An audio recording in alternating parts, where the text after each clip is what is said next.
So good evening, everyone. Again, thank you for coming again, taking the effort to come in a rain, so forth. So we'll start with again right motivations. Before that, trying to quiet our mind, settle down our mind.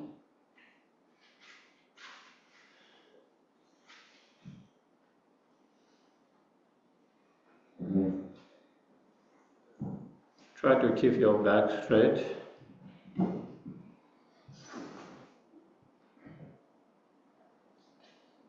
Helpful to our mind to be more alert, awake.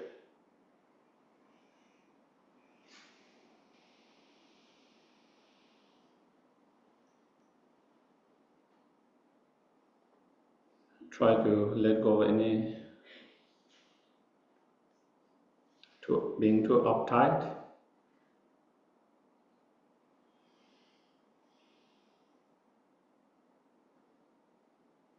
Make yourself relaxed, comfortable.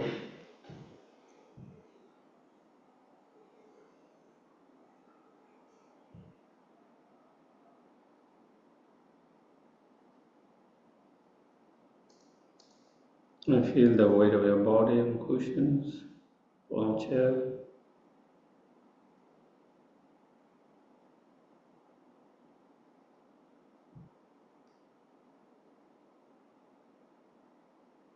Allow your breath to flow naturally.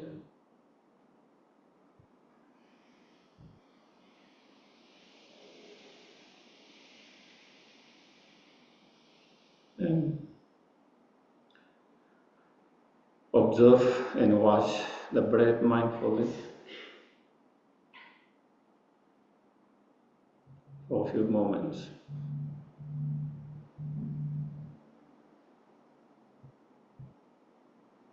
Simply just observing and being aware.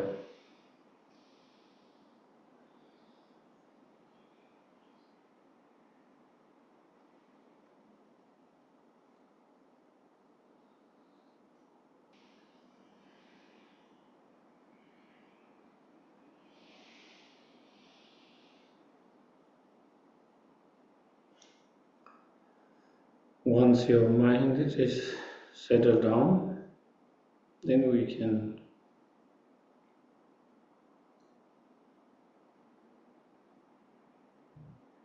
reflect, contemplate.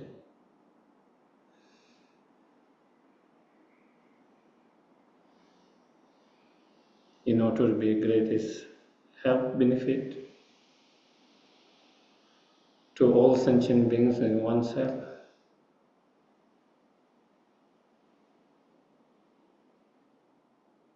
I must achieve my highest potential, the fully awakened state, as soon as possible.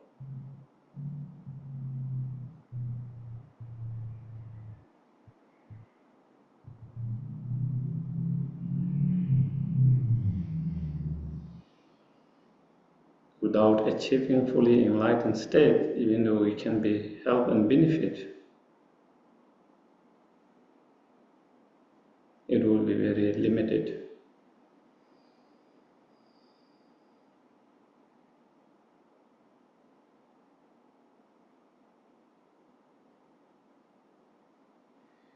And will not be the greatest benefit and help.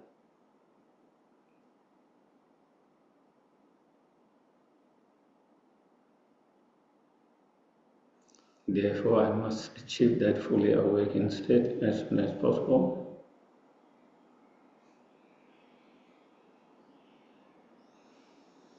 To achieve that fully awakened state, I must cultivate highest level of bodhicitta and the wisdom realizing the ultimate truth, the emptiness.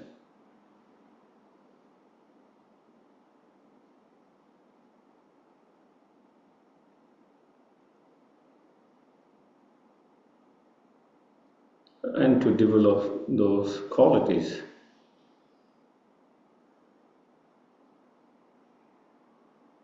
I must reflect, contemplate, meditate, and practice correctly, continuously.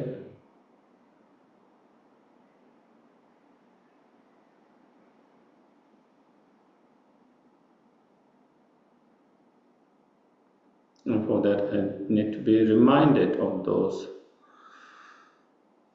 practices all the time. Therefore, I'm going to listen.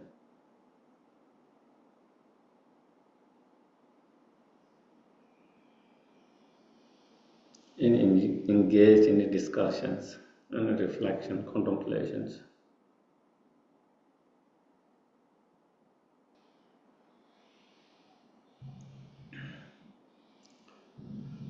May all the act of coming here together to listen, to discuss, reflect, contemplating,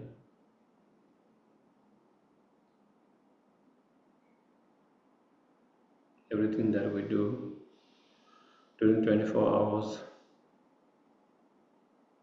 this week, this month, this year, this life.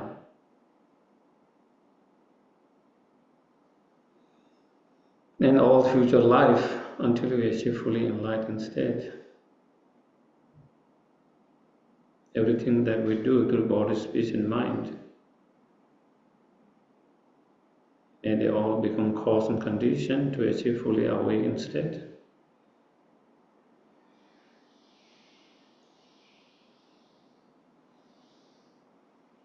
And all they become cause and condition to increase and improve for the bodhicitta mind and wisdom realizing the ultimate truth.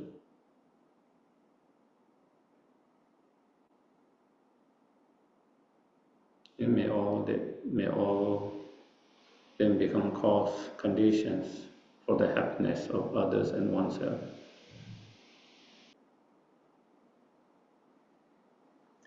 Refuge in bodhicitta. I go for refuge until I am enlightened to the Buddha, the Dharma, and the Supreme Assembly.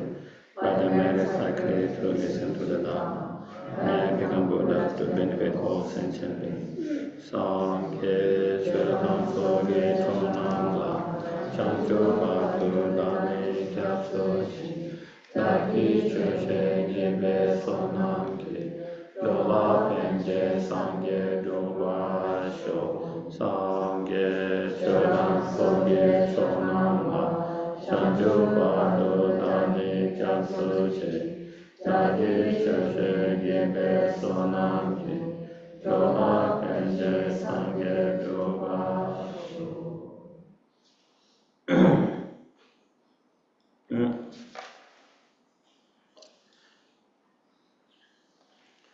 So yesterday we just kind of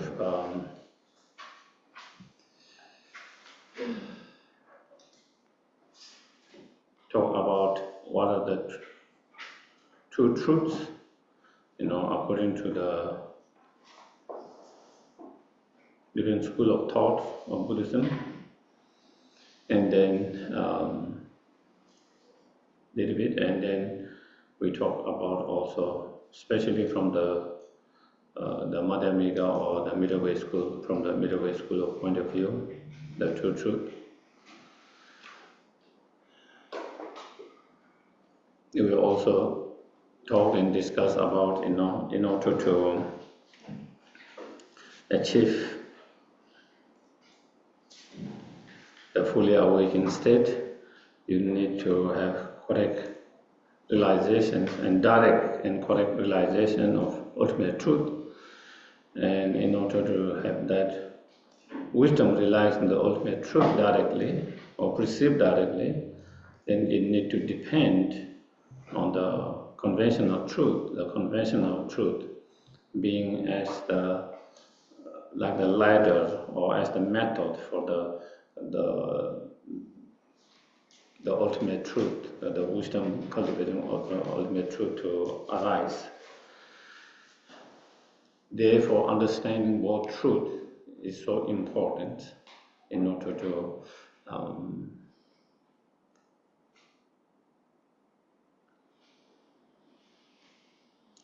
achieve,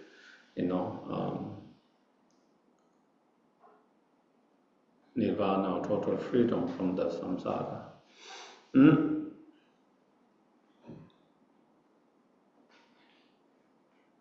We also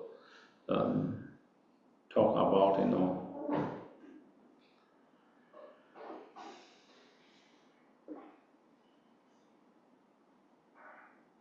without conventional truth,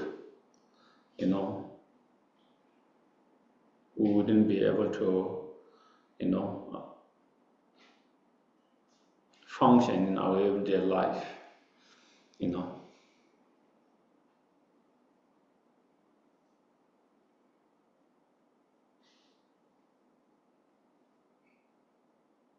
without understanding, without the wisdom or the conventional valid cognizers that perceives the conventional reality or truth. Without that, then we will not be able to function properly in our everyday life.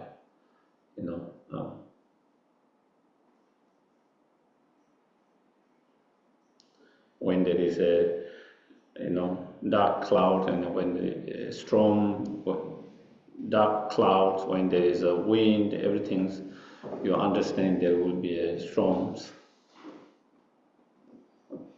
And through that understanding of the storm and the possibility of all rains, everything's, then it helps us to prepare ourselves better. And that is because of that, the valid cognizer that perceive the valid conventional reality. And that is what directs our everyday life,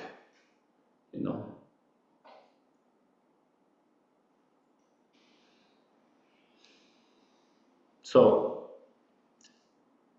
we talk a little bit about the conventional truth and the importance of that, and also the valid cognizer that perceive the conventional truth. And within the conventional truth, of course, different schools of thought have slightly different, but in Chandrakirti Prasangika point of view, there's a false, conventional truth according to the worldly or ordinary beings, and there is real or true conventional truth according to the worldly or ordinary beings. When you kind of different kind of conventional truth. Example of conventional truth, which is the false, which is a conventional truth, but which is the false according to the ordinary beings. Ordinary beings here mean those who have not understood realized the emptiness. Okay? And the example of such truths are conventional truths are such as the image of the, let's say, the moon in the still legs, or image of your face in the mirror, or dream state, and like the movie, the echo sound, the mirage, or the magic tricks. And those are examples of that, because those are conventional truth. They are not ultimate truth, they are conventional truth. And they are false according to those ordinary beings, those who have, they are ordinary beings in sense that they have not had the realization of emptiness. And it is a false because their understanding is a deceptive, all of them as being deceptive. Even they don't have understanding emptiness, but they still know all this appearance from those are deceptive. They know in mirrors there's appearance of water from this certain distance to the certain condition, but they know it's no real water, it's just a mirage, the appearance not. In a dream, you can dream something, but they know it's just a dream, it's not really happening. The image of the moons in the lake, it appears in the lake, but they know it is not in the lake, it is just a reflections. Same with the your reflection in the mirror. Same with the echo sound. Even the echo sound, even though it appears coming from this side, but they know it is not from here. So because they understand it as a deceptive, that the way it appears and the way they exist do not concord. So therefore that is known as, conventional truth. It's because it's conventional truth, and unreal or deceptive conventional truth according to those ordinary beings.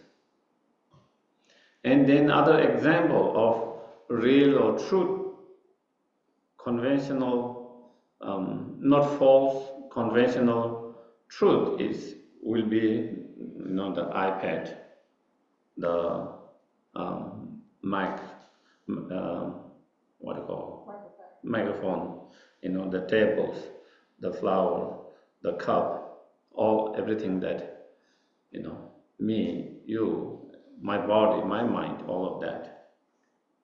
And because all of them are conventional truth, they are not ultimate truth. Okay?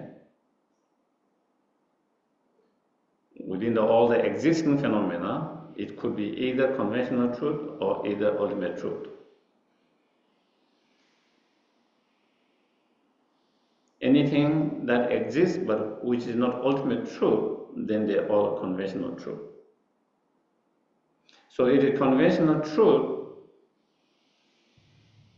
but it is not false or deceptive according to the ordinary beings who have not understood emptiness. So to them, this table appears as inherently existing table, and they perceive it as inherently existing table. The microphone, the iPad, the flower, the cup, everything. So they cannot see, the disconcord between the appearance and the reality, or the thing exists. They see the way it appears, they see it as reality being that the case. In the other case, the example previous one, they see the appearance and the way they exist. There's a disconcord. They see the appearance is not true to reality. But in these cases, they cannot see the appearance is not true, because they believe the object exists the way it appears. So therefore that is true or non-deceptive conventional truth according to those ordinary beings. So with that, maybe I might kind of conclude with a talk on conventional truth. Then I want to talk a little bit on ultimate truth, the other truth.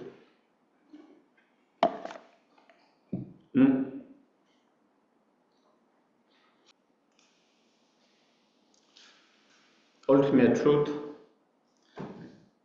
yesterday I quoted a little bit from some of the sutras,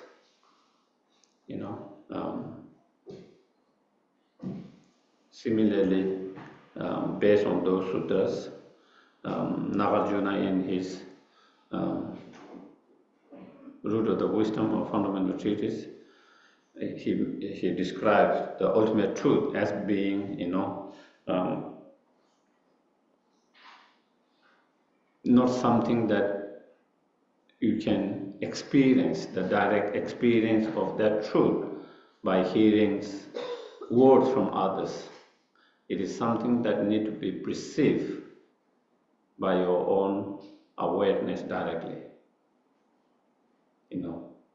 and also is peaceful, because it's empty or pacified of its own nature.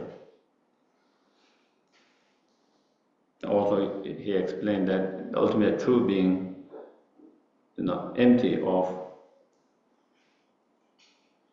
mental elaborations.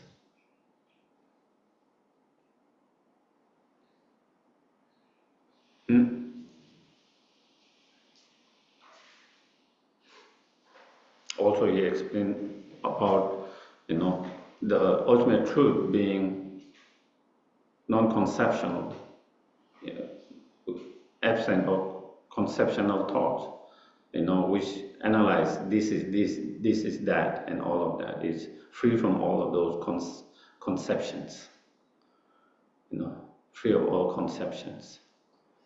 And also is empty of, diversity, because in ultimate truth, all is same taste, all the same. In ultimate truth, there's no differences. There's a differences in conventional truth, but no differences in ultimate truth. Conventional truth, small and big, good and bad, me and you, us and them, table, flowers, there's all this diversity. But in ultimate truth, there's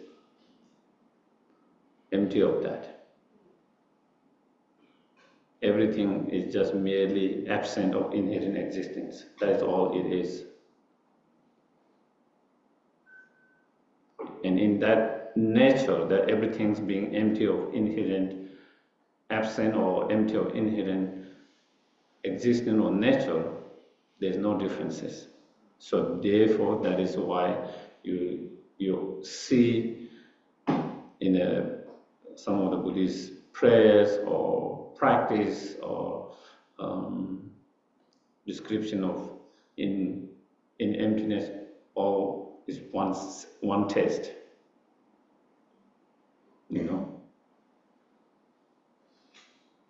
Whereas in conventional, there is many tastes.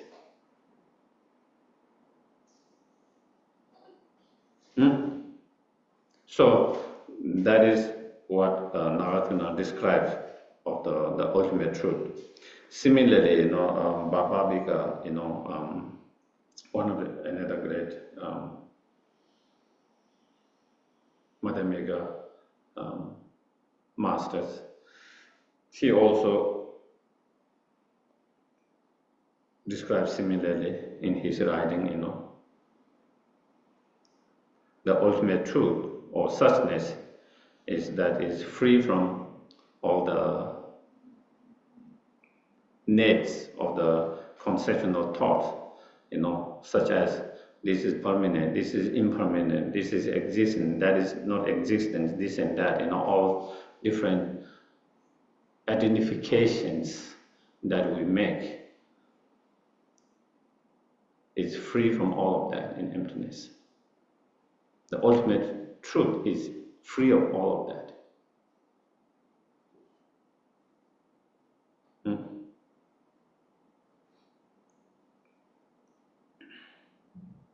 And also is similar like Nagarjuna, he also taught, is beyond the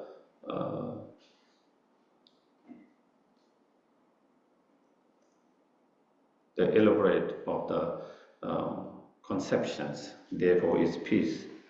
and it is something that need to be perceived by the awareness directly. It is not something that can be understood or perceived directly from hearing from others. And also, as also in yesterday in Sutra it says, it's free from the letters and so forth. It means it is something that cannot be described by the words. It can be described close, but not exactly true nature. It is something that one has to experience is to really understand that.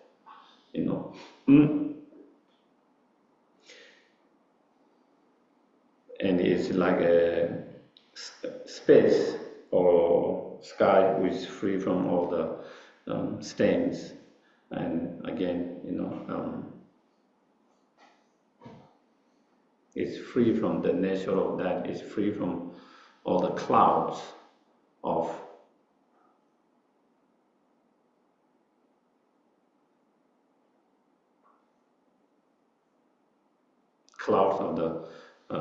the temporary afflictive emotions.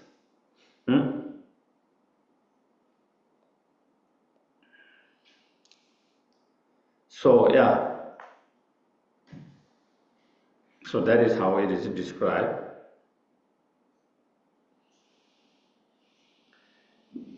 The ultimate truth. So basically, the ultimate truth is the emptiness. The emptiness.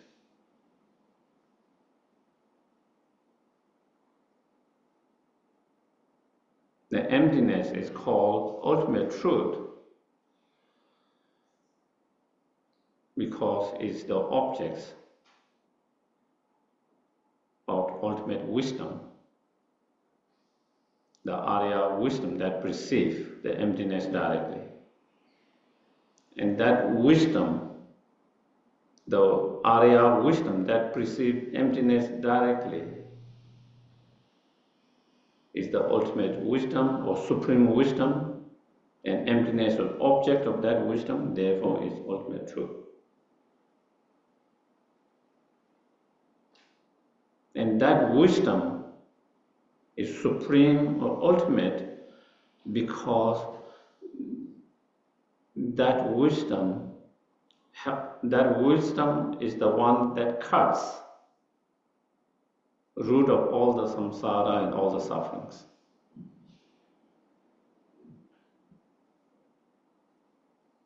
And that wisdom is the one that leads to nirvana or liberations.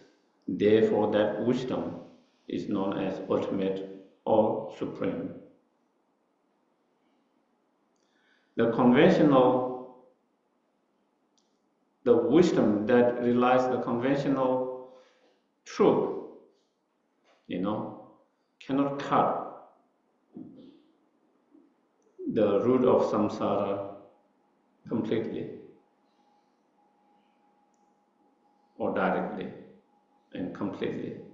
And therefore, whereas this Arya wisdom that perceives emptiness directly is, and since it's object of that, then is objects, therefore is called ultimate reality or ultimate truth,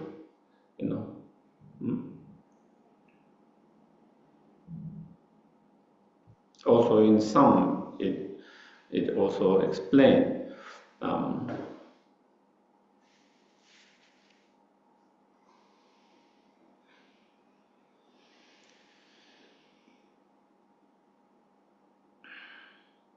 the conventional truth,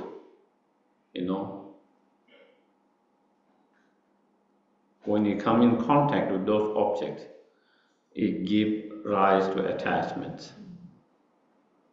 Whereas this wisdom relies on emptiness directly. When you come in contact with that wisdom, it doesn't give rise to afflictive emotions. Therefore, again, is a ultimate, the conventional reality.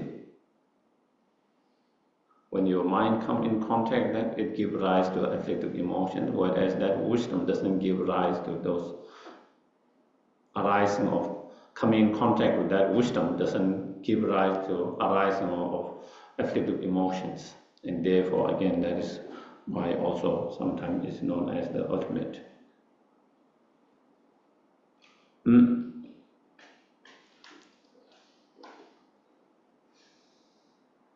Also, it is called ultimate truth because the appearance and the mode of existing, or the way they exist, concord. Unlike the conventional truth. Conventional truth, the appearance and the way thing actually exists, there's a gap. There's a disconcord. Concord. They are not same. Therefore, it's deceptive. Whereas the ultimate truth is not deceptive because the way it appears, the appearance, and the way they exist are in the same. And so then it comes the way it appearance to what? Then it has to be the appearance to the mind that perceives them directly. Okay? The mind that perceives the conventional truth directly, such as I get explained, my eye consciousness. Okay? Body recognizer that perceives this flower. Okay? And this eye consciousness, the body recognizer, eye consciousness, which perceives this flower, the flower that appears to this eye body recognizer, that it appears inherent in existence. There is that appearance. But in reality, the flower does not exist inherently. That's not how flower exists. That is not the mode of existence of the flower. So there is a difference. It's not same, and so therefore that is why conventional reality is known as deceptive, false. Because there is a difference between the appearance and the way they exist. And appearance to what? The appearance to the consciousness that perceives the object directly. Whereas the emptiness, the ultimate truth,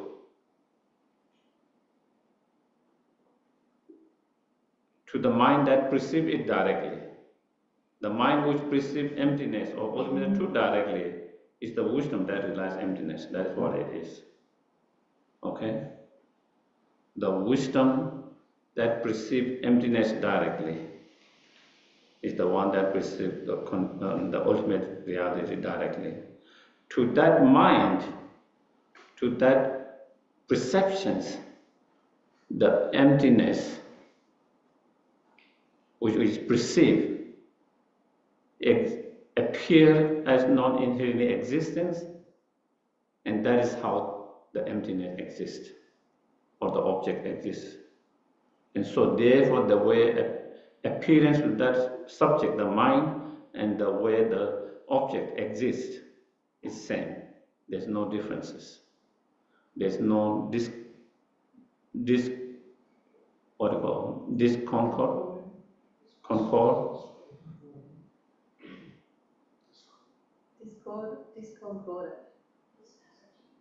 Discordant. Yeah. Basically, it is not same. There is a difference. And so therefore, the ultimate truth becomes undeceptive. It's undeceptive and not false truth. And therefore, again, that's why it's also known as ultimate truth, because it's not deceptive.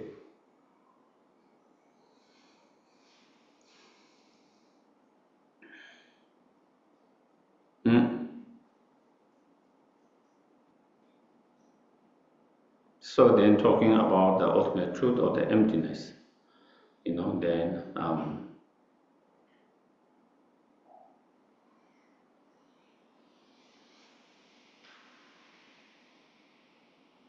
in presentation of that emptiness or ultimate truth, then in most of those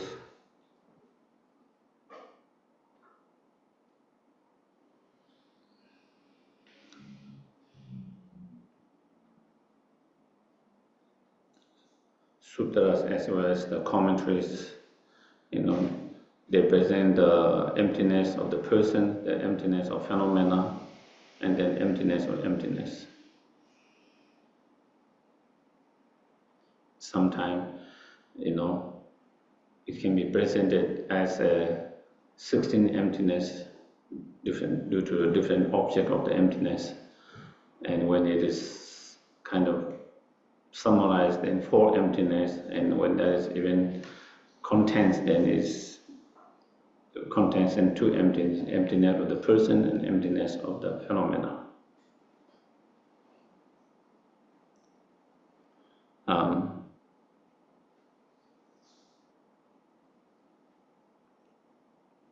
And in presenting, the emptiness first of the self, of the persons, and then, present the emptiness of phenomena, starting with, your own aggregates, because those are the object that we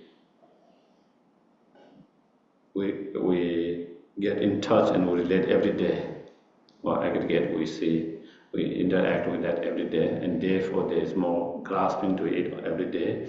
Therefore there is more likely to have attachments and all of that based on that. So then, in presenting the emptiness or ultimate truth of the phenomena, then, the emptiness of your physical aggregate, the emptiness of your mental aggregates. And then slowly it includes all other phenomena, both conditioned, non-conditioned phenomena, and all the phenomena.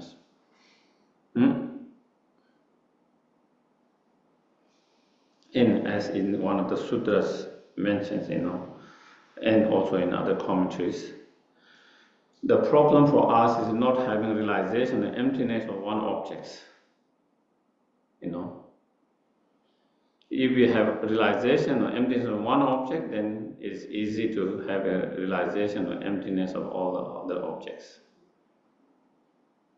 When you apply that same reason to other objects, then you can, it doesn't take much effort or anything to have a realization of the emptiness of all phenomena.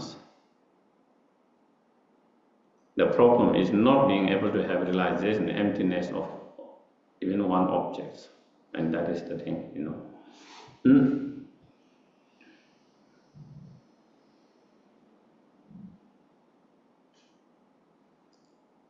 So then, in presentations of emptiness of the self and phenomena, then when you use many different ultimate analysis, different ultimate reasoning and logics, or ultimate analysis and examinations, when you try to analyze with that, then whether it's the self or whether it's the phenomena are not being able to find by that ultimate analysis.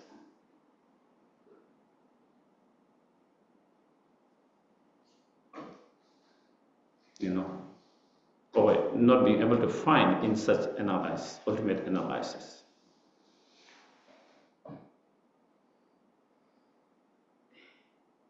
And when you cannot find with such ultimate analysis, even though there is appearance of objects as existing inherently or by itself. But if you try to analyze, is it just an appearance, or does the object exist the way it appears? And when you do a more deeper analysis, of ultimate analysis, more deeper analysis, then it cannot be found. And that the empty of being able to find, but in such ultimate analysis, is the emptiness, which is the absence of inherent existence. If there is inherent existence or existing form is by itself, it should be able to find by such analysis, but it cannot. So when we talk about analysis, we can talk about two kinds of analysis: conventional analysis, ultimate analysis. Okay? Conventional analysis, am I feeling good today or not?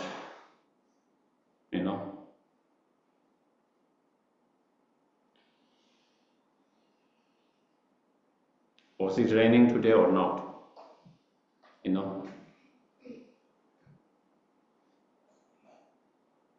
Did I eat today or not? All this kind of analysis is analysis, but conventional analysis. Ultimate analysis is actually going more deeper. It's not about whether I was feeling good or today, or whether I went today to market or not. Who is the I? Trying to find who is the I, which we think whether I went to city or not. Whether I was feeling good or not. Who is that I? Going more deeper is not about that, but it's going deeper. In conventional analysis, we don't try to really analyze and find about that person. It's basis on that there's a person, then we analyze whether you went there, whether you eat or not, whether you feel good or not, all of that.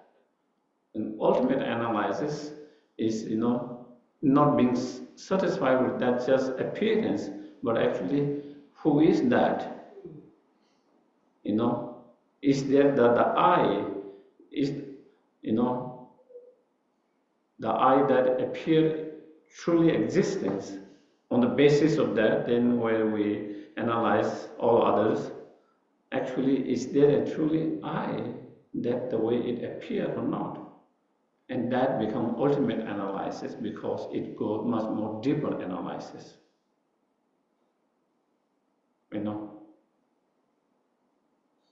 It's the same. They analyze whether this table is big or small, whether this table is nice or good, whether this table is valuable or not valuable, whether this table is, all these are analyzed. This is more conventional analysis. But ultimate analysis, what is actually the table itself. What we analyze is good or not, small or big, whatever different analysis we do, the very basic, even what is actually the table itself. That is what the difference between the conventional analysis and ultimate analysis, And when you do that ultimate analysis, when it cannot be found, then it is clear, that it is empty of existence, absolutely or ultimately or inherently. And that the absence or the empty of absolute existence or ultimate existence or inherent existence is the ultimate truth. That is the ultimate truth, because there is no higher truth than that. Every object has many truths, many different truth or nature. impermanent. For example, this table is changing momentarily. That is the nature of this table. It's the reality of this table. It's truth about this table. This table is able to function to hold all these objects. Okay? The ability coming together when you put all together, and this functioning to hold these objects and function to all. That is the nature of this table. Is the function of this table. Is the reality of this table. Okay? So this table can have many different levels of realities. But among all this reality, the most supreme or ultimate reality is this table being absent of inherent existence. And that is because when you have realizations of that, the table being absent of inherent existence, then it cuts very root of all the grasping. With others' realities or the nature, even when you have understanding or realization, direct realization or understanding of such nature, it doesn't cut the very root of the grasping or the grasping itself. So therefore there is something higher than that, the nature, when you have direct realization of that can cut the very root of all these delusions and the grasping. And therefore again, that's why that kind of analysis is called ultimate analysis, and that reality, that nature is known as ultimate reality, ultimate nature. And in terms of that analysis, then you find many different analyses,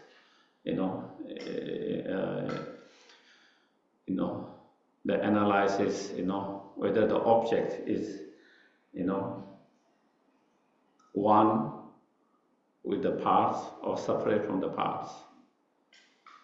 In other words, whether the object can be found within the part of that object or outside of those objects.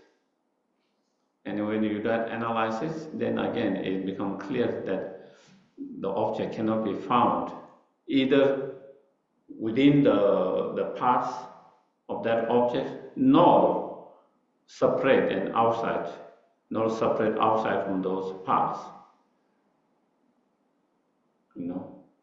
And then when you cannot be found either in that way, then it's clear that the object does not exist by itself or from its own side.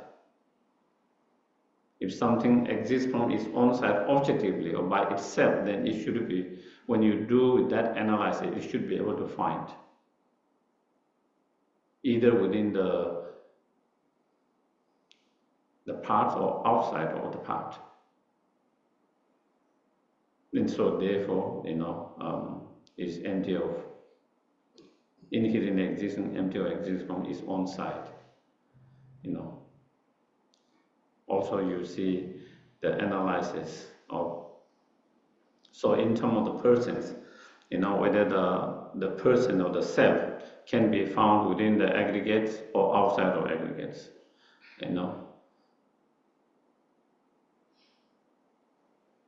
And if you do that kind of analysis, it cannot be found within the physical aggregate, nor it can be found within the aggregates of feeling, discriminating mind, compositional factor mind, nor in consciousness. Nor you can find the self outside of your aggregate. If you take away your aggregate away, just like, if I take all this, still I can point out the cup. After taking all of this away, still I can found. After taking all the aggregates away, you should be able to find the self or I. But neither you can find that. And therefore, when we cannot find either within the aggregates or outside of aggregate or separate from the aggregates, then it's clear that it do not exist by itself, from its own side,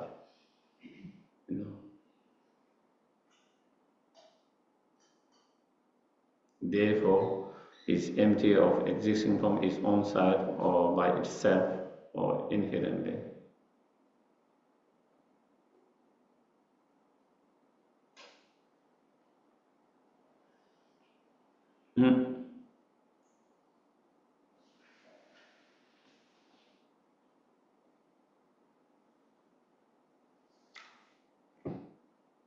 Also, Nagarjuna used many other reasons, the four reasoning whether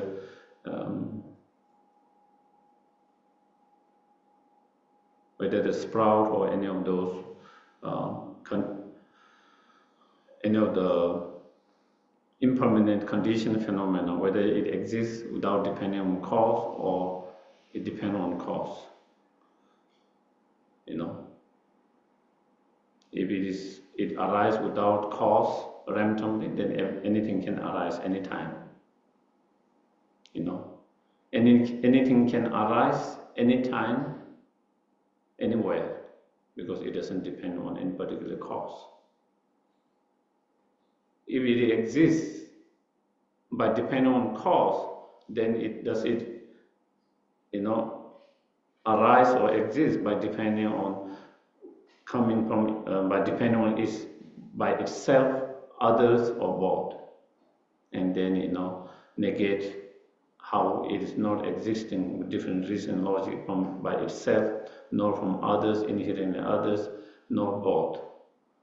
And therefore, with that kind of four analysis, when you do that four analysis, you cannot be found, and therefore again is empty of inherent existence, truly existence. Or the analysis of the chariot, 7 analysis of the chariot,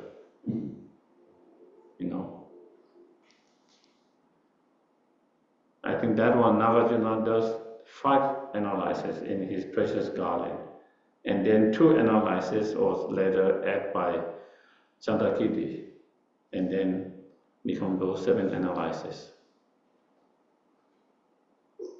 In Nagarjuna's Precious Garland, then again the analysis, whether chariot is,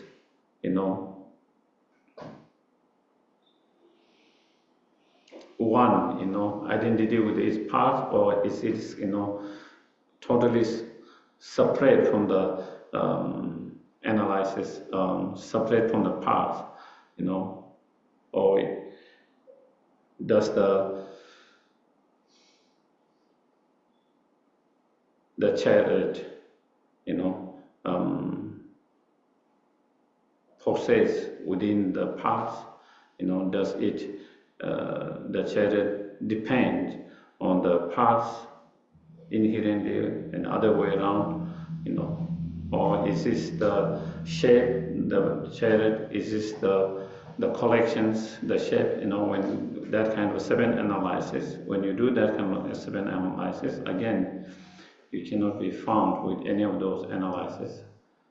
It's neither one identical, neither they are completely unrelated, separate, neither it can be possessed, the chariot can be possessed within the the parts, nor they are dependent like the cup and the objects in that cup. When you take out the garlic from the cup, still the garlic is there. Still garlic is there and cup is there. So when you take away the aggregates, can there be the self? It doesn't,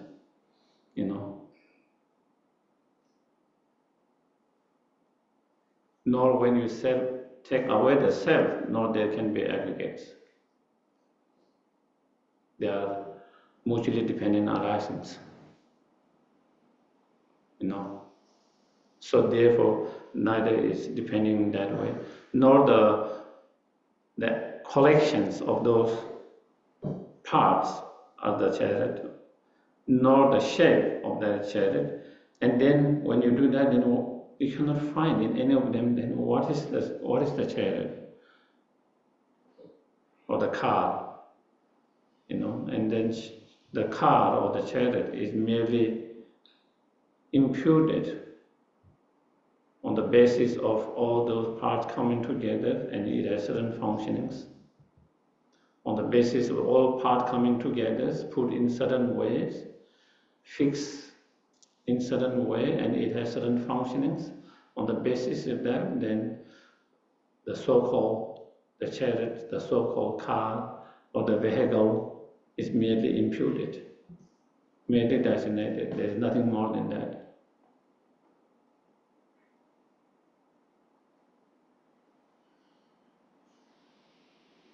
Therefore, the aggregate or the self is empty of, inherent existence or existing by itself. And that is the ultimate truth.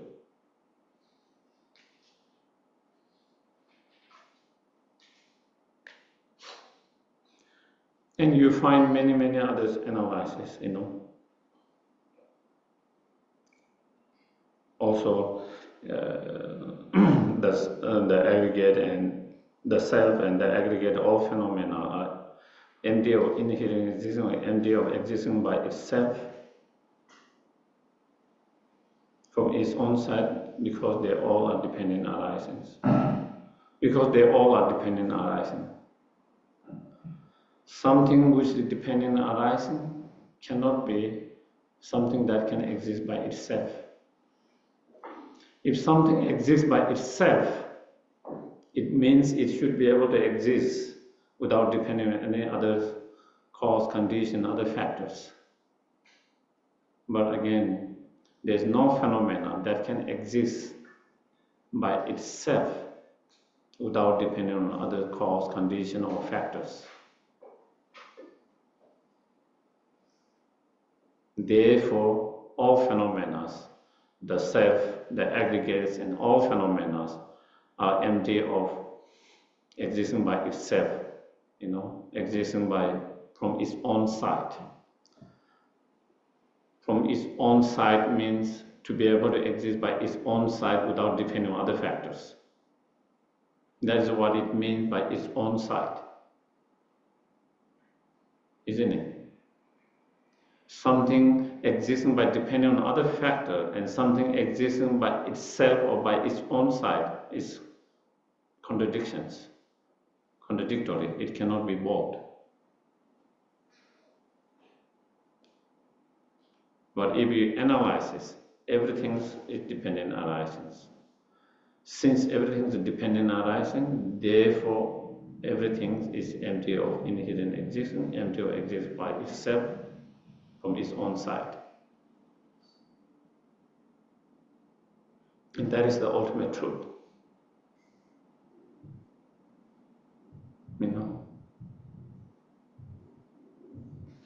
The absence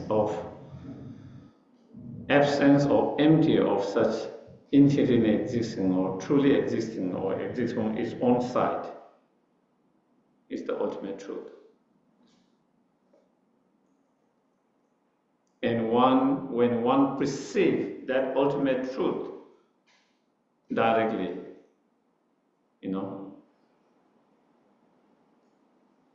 then delusion has no grip on our mind. The delusion has no grip on our mind.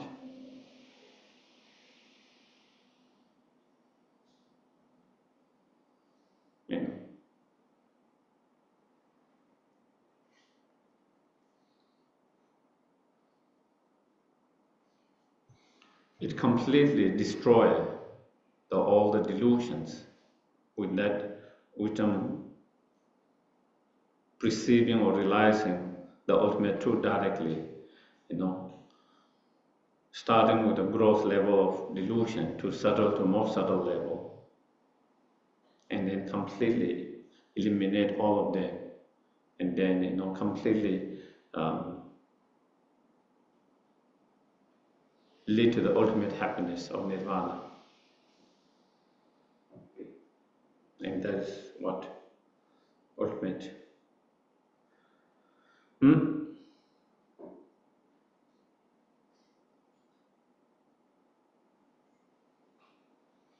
And such wisdom that precedes, when we talk of the ultimate truth, sometimes it can be understood. Sometimes mostly it refers to the object of that wisdom, okay, which is the emptiness. But in some cases, it can refer to the wisdom itself, especially in some tantric higher teachings.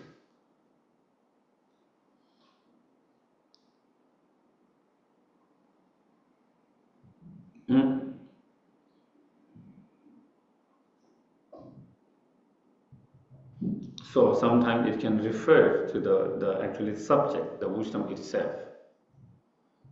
And when we refer to the subject, the wisdom itself, that perceives the emptiness directly, and in that meditative equipoise,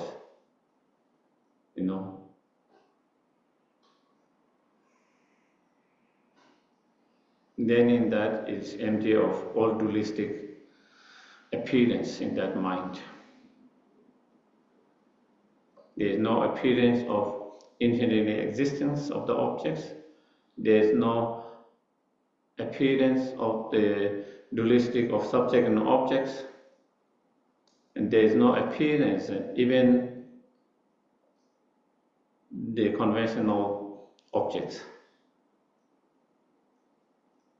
If you are meditating on emptiness of the self, or meditating emptiness of the mind, or meditating emptiness of your physical form, in that deep meditative state, not only there is no appearance of whether it's the mind or the self or the body, whatever you are meditating on emptiness, not only there is no appearance of that object as inherent existence, but there is no appearance of the subject which is meditating and the objects which is appearing to that mind, nor there is appearance of even the object itself, the conventional in the mind, that meditative equipoise, the mind which is meditating on emptiness or perceiving the emptiness of the mind. There's not even an appearance of even the mind itself, so it's free from all the dualism. What appears in that mind is just emptiness, nothing more than just the emptiness. Just the emptiness.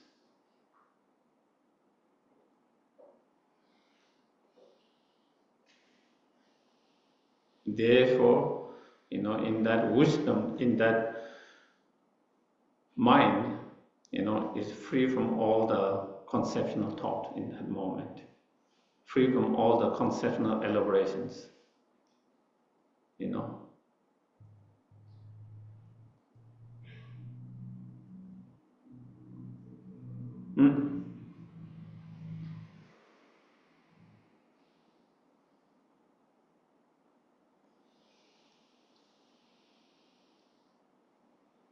And there is no grasping. And so when the meditator or practitioner, when they come out of such meditative equipoise, then it is mentioned by the power of that meditations. By the power of that meditation, when the meditator is in such a deep meditative state of emptiness, without any dualistic appearances, is so powerful. When they come out of meditative state, by the power of that meditations, everything, when they come out of meditations and engage into daily activities, And then, everything object appear to them. You started to see, you started to hear, smell, taste, feel. But all the objects of your object appears more like illusion state, more like dream state naturally by the power of that mind.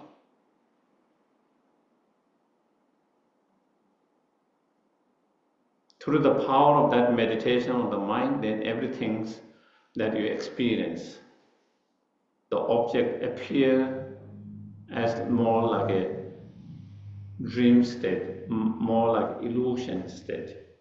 And because of that, then again you have no grasping, because you don't believe it as so true and real. So of course in deep meditation there is no grasping at all, because there is not even appearance of any objects except in the emptiness itself. But even when you come out of that emptiness, meditative, and when you engage in the world, and even when you experience different objects by different sense and mental consciousness, but then the way the object appears by the power of that as more unreal, more like a dream state, more like that, and so then again, you don't get grasping to that. Of course, that is for those who have direct perception, and who have, for us who doesn't have that, then we have to remind ourselves they are like illusions, like a dream state. We have to remind ourselves all the time. For them, they don't have to remind, the object appear that way to their mind by the power of that mind, meditative state. So for those who have not had that direct perception or realization of emptiness, then when you were engaged in the world during the both meditations, then we try to remind ourselves, even though whatever we are experiencing, even though they appear so real, so true and so real, but reminding, it's not like that. It's like a dream, the appearance. That is not how the object exists, the way it appears,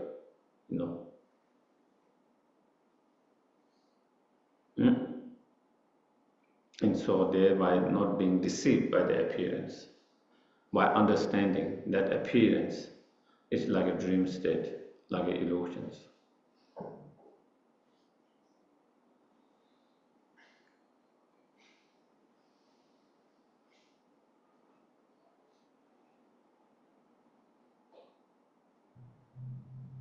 And as we mentioned yesterday, the two truths are like the, different aspects of same nature, And like as mentioned, two sides of the same coin, it's the same nature, it's the same nature of a phenomena, but two different aspects of nature of that phenomena. So that is, so depending on arisings, by depending on many cause, conditions, factors, and having certain functionings, is the conventional truth of that phenomena. And then that phenomena being empty of inherent existence, empty of truly existence, is the ultimate truth of that phenomena. And those two truths coexist without contradictions. And of course, there is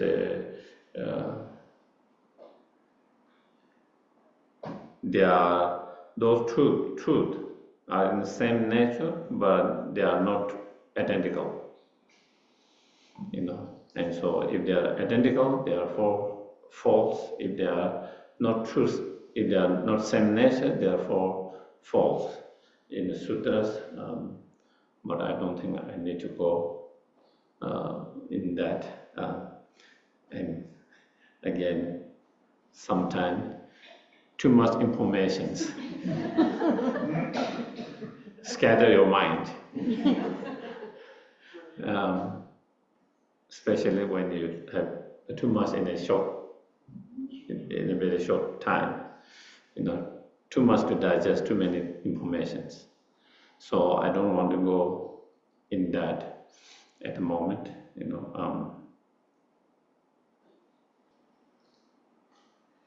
So in the nature or in the reality, those two truths coexist simultaneously within each of those phenomena without contradictions.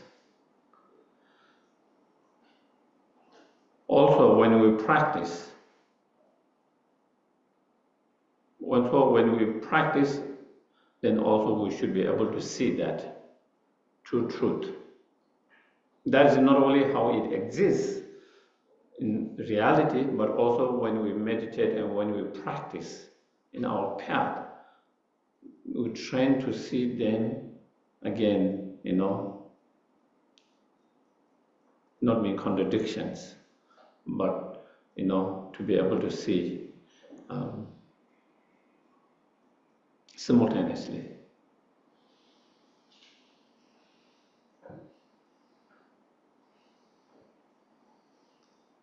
As Nagarjuna mentioned in his commentary on the Bodhicitta,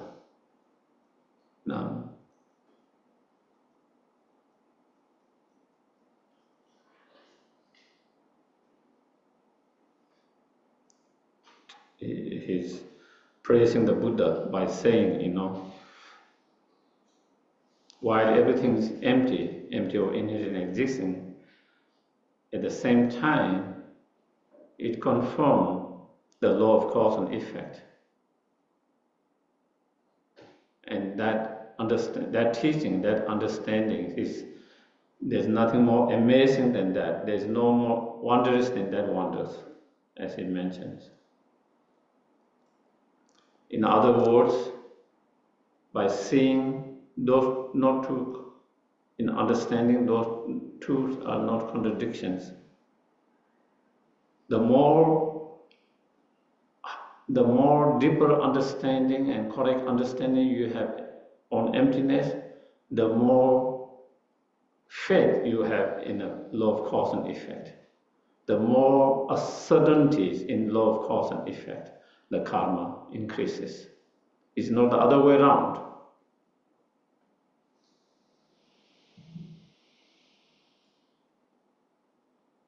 When we feel we have understanding of emptiness, but our faith and our certainty or certain into karma decreases, that means there's something wrong. That means there's something wrong with our understanding. That means we are going more nihilism. We are going to more nihilisms. When you have correct understandings of emptiness or the ultimate truth, then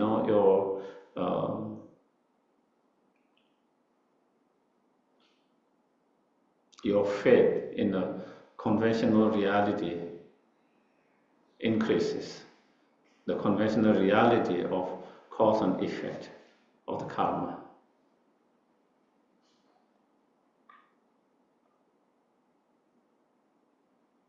And so similarly, Lama Tsongkhapa mentions,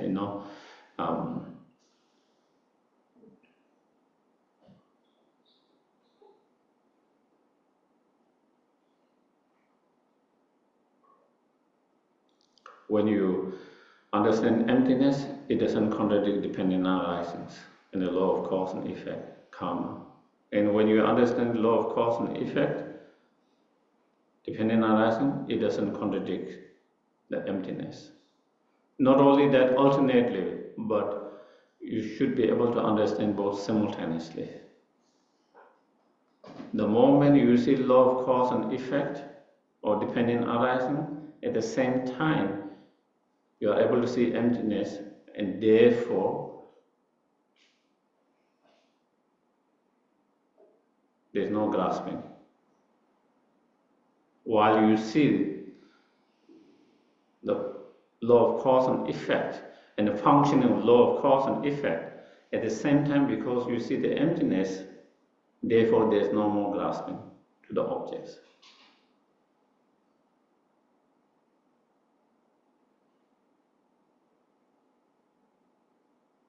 While you see the emptiness,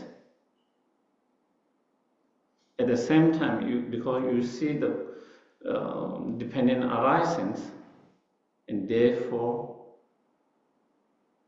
your assertment towards the karma increases, not the other way around.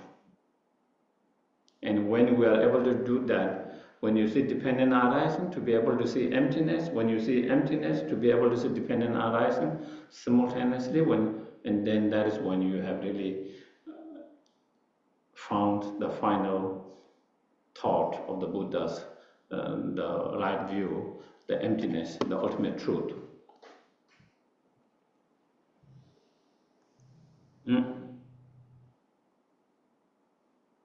And with that understanding, then it helps you to develop wisdom as well as the compassions, because you see emptiness of the other persons, and you see the emptiness of the sufferings of the sentient beings, the suffering itself. At the same time, you see due to cause and condition, there is suffering, and therefore there are sentient beings who are suffering. And therefore you can feel their pain and suffering, and therefore it allows you to feel compassion. If you just see the emptiness, and if you cannot see the dependent arising, then you cannot see their pain, sufferings, and the sentient being suffering. Then there's no space to feel compassion and to develop the method side. But while you see emptiness, at the same time you are able to see dependent arising. Because there's dependent arising due to certain cause and conditions, there's a suffering. And there are some beings who are experiencing that sufferings.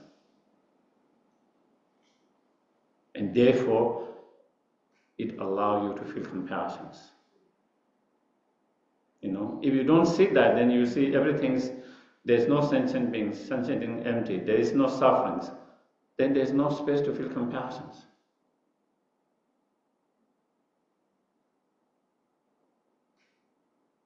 But when you see emptiness, at the same time you see dependent arising, then that is, so that is how understanding the true truth simultaneously and same time help us to develop both wisdom and the method.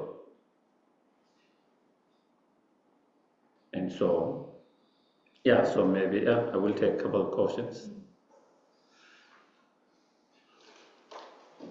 When someone's had a perceptual realization of emptiness, and you've said then they see everything as an illusion, is that a short-term thing or is that forever, whether they go back into a meditative state or not? The thing like the illusions? When they see you said that they'll see everything as illusory or as an illusion, is that just for a little while after they arise from meditation, or is that forever? I think if they try to reinforce with that meditation, then it can be forever. But I think they have to be reinforced by that meditation time to time. So I think that is why they do alternative meditation, post-meditations. The meditations help the post-meditation, the appearance of everything's as a illusory, like dream-like, is during the post-meditations. And that is supported by the meditative state. And so when during the post-meditation, when you have that kind of more like a illusory or dream state, like, then again when you go into meditation, it also helps in your meditation as well, because there's no strong grasping due to that appearance. And so therefore, but also, once you have direct perceptions of that, I haven't seen any clear in any scriptures about that cautions, that actually whether that happens all the times. Definitely when their realization emptiness, there's no more coming back, when you reach certain points. When you have direct perception, definitely there's no more coming back. But in terms of the appearance of that illusory, like if the practitioner was in the meditative state for a couple of hours sometime, and then if they don't go in that meditative for days, weeks, months, whether that continue to appearance like an illusory or not, I'm not 100% sure. I cannot, but I will imagine, because it does mention about alternating meditation and post-meditation all the time. So when you that alternate meditation and post-meditation, I think that meditation will keep you to have that appearance all the time, sustain that. Thank you, Geshe. You were talking about excuse my voice, talking about the emptiness of self and emptiness of phenomena. With the emptiness of emptiness, Can you give me an example of an analysis? When we talk about emptiness, we talk about emptiness of certain objects. We just can't just talk about emptiness that is not dependent on objects. When we talk emptiness of self, emptiness of the body, emptiness of one of those aggregate, emptiness of the book, emptiness of table, whatever emptiness. It has to depend on some conventional phenomena. So therefore, without that conventional phenomena, there is no emptiness of that. When this iPad is normal, there is no more emptiness of this iPad. The emptiness of this iPad depends on this iPad.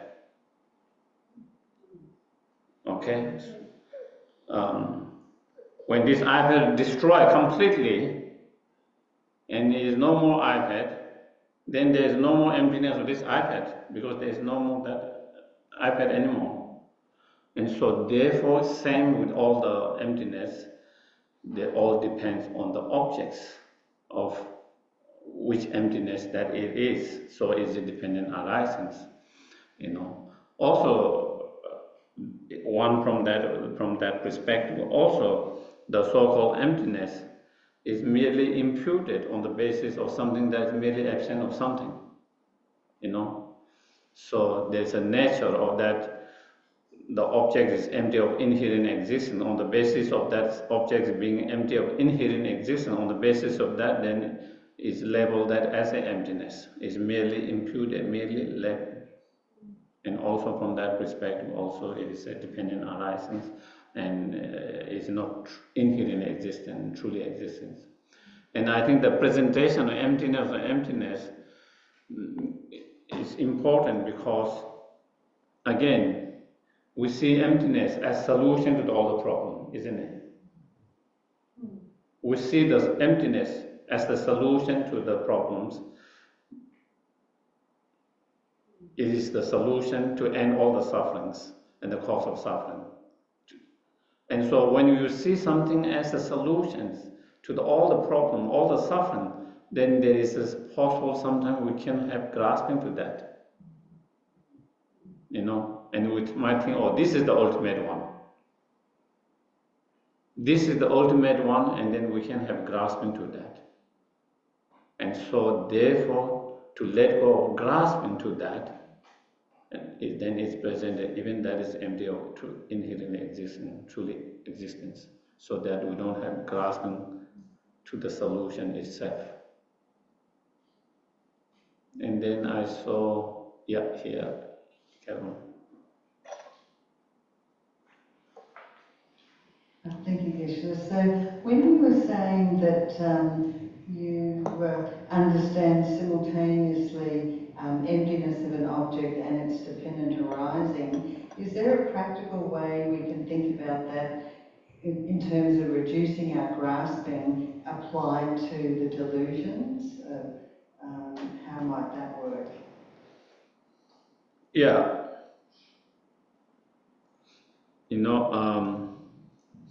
Then I think it comes to, yesterday we talked about understanding the conventional truth, subtle level of conventional truth, or subtle level of dependent arisings.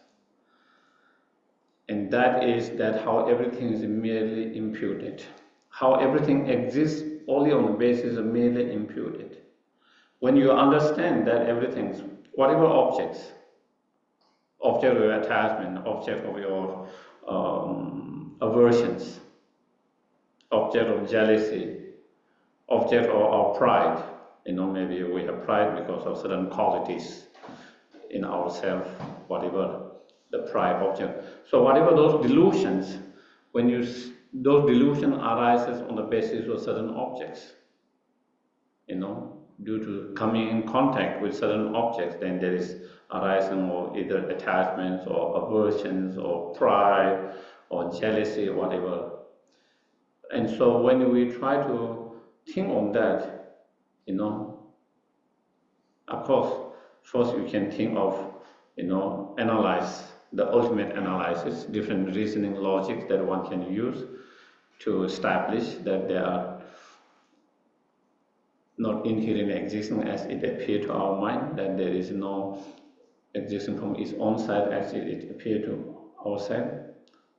But at the same time, they do exist, and they exist on the basis of merely imputations. When you see something as existing on merely imputation, then it has both. Merely imputation, merely means is a negate truly existence.